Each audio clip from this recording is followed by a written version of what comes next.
Google is getting a new campus. Google's application to build a new campus has been approved by the Mountain View City Council. Google's new campus, Charleston East, will be located next to the current Googleplex in Mountain View, California. The new campus is set to feature a 595,000 square foot, two-level office building with a basement. The roof will be installed with solar panels. The irregularly shaped clerestories are designed to bring direct, indirect, and diffused natural light into the building. The glass is equipped with automated shading devices that allow localized daylighting control.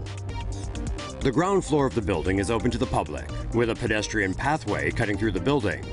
Visitors can enter the building to dine and shop in the same restaurants and shops as Google employees.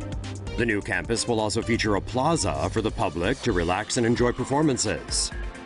The second floor of the building will be used as office space for Google employees. The new building reportedly will hold up to 2,700 staff members. It's expected to be completed in late 2019. Say no to safe spaces on YouTube. Support TomoNews at patreon.com/TomoNews. Here's some more concepts for infrastructure in the future. Apple has grown so big it needs a new home. Building work on Apple's future headquarters is continuing in Cupertino, California, where it looks like a giant UFO has just landed. Apple's new Campus 2 headquarters is expected to open in early 2017. The main building is a ring-shaped, four-storied structure that looks like a huge spaceship. The site covers 176 acres. That's about the size of 100 soccer fields. At over 1,500 feet, the main building is greater in diameter than the Empire State Building is tall and wider than the Pentagon. More than 3,000 sheets of curved glass cover the main building, which is a perfect circle. The site will be completely powered by renewable energy, including solar power and biofuels. Around 80% of the site is green space, complete with jogging and cycling trails. Some 13,000 Apple employees will work at the new headquarters, which has 7 different cafes. 1,000 bicycles will be available for staff to use to get around the campus, which will be planted with 7,000 trees. The campus will also have a 1,000-seat auditorium, a 100,000 square foot fitness center, and 300,000 square feet of research and development facilities. Parking garages above and below ground can accommodate 14,000 vehicles, while a visitor center offers views over the entire campus. The total cost to build the Apple Campus 2 is estimated to be $5 billion. That figure is equal to around 2% of the company's total cash reserves. The Apple Campus 2 will be the world's 5th most expensive building, and quite possibly the world's coolest office. First Hyperloop 1 system coming to the United Arab Emirates. Hyperloop 1 has signed an agreement with Dubai's Roads and Transport Authority to build the world's first Hyperloop system. Hyperloop 1's system will connect Abu Dhabi and Dubai.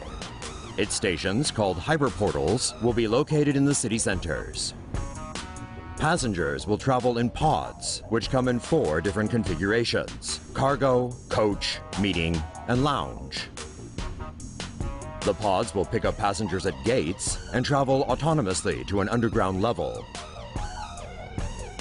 There, they will be loaded inside a transporter capsule. Each transporter capsule will carry 4 pods. The capsules will be propelled by compressed air, using magnetic levitation, which eliminates friction, inside a tube kept at a near vacuum to eliminate air resistance. They can travel at a speed of up to 1,200 kilometers per hour. The Hyperloop will reduce what's now a 2-hour car trip between Abu Dhabi and Dubai to just 12 minutes. Hyperloop 1 said passengers inside the pods will not feel any discomfort, despite the extreme speeds. The capsules will stop at the hyperportal upon arrival, while the autonomous pods can either stop at the gates or continue beyond the hyperportal to take passengers to their destinations in the city.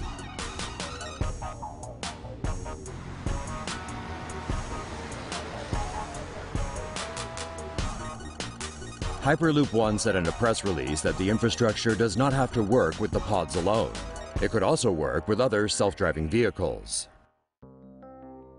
Shipping containers become floating dorms for students. A Copenhagen startup has created an innovative student dormitory that floats on water. The containers are placed on top of a concrete pontoon base and stacked in 2 levels to create 12 dorm rooms. Each room is a studio setting with bedroom and living room areas. The space in the middle is an open-air courtyard, and the top level features a small lawn and solar panels. The walls are insulated with aerogel. The temperatures inside the units are controlled by hydro-source heating. A heat exchange system draws upon the thermal mass of seawater to cool and warm the dorms.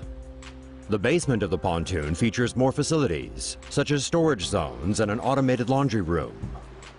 The company claims the structure would not be impacted by flooding, as they will rise and fall along with the sea currents.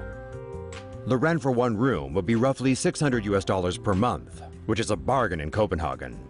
Urban Rigor has already received over 3,000 applications from students who are interested in living on water.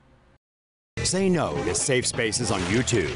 Support TomoNews at patreon.com/TomoNews. Design for another major London skyscraper revealed. Plans have been unveiled for the construction of a skyscraper in the City of London, which would match the height of the city's current tallest building. A skyscraper to be named One Undershaft will become one of the tallest buildings in the historic centre known as the City of London, which is north of the River Thames. The 73-floor structure is intended to provide office space. It will host a public viewing gallery and restaurant at the top of the building and a public space at the bottom. The building faces London's current tallest building, the Shard, across the river. Developers say the building will rise to the same height as the Shard, at 309.6 meters. The official completion date of the building has not yet been announced. However, plans are to put the building into use within the next decade.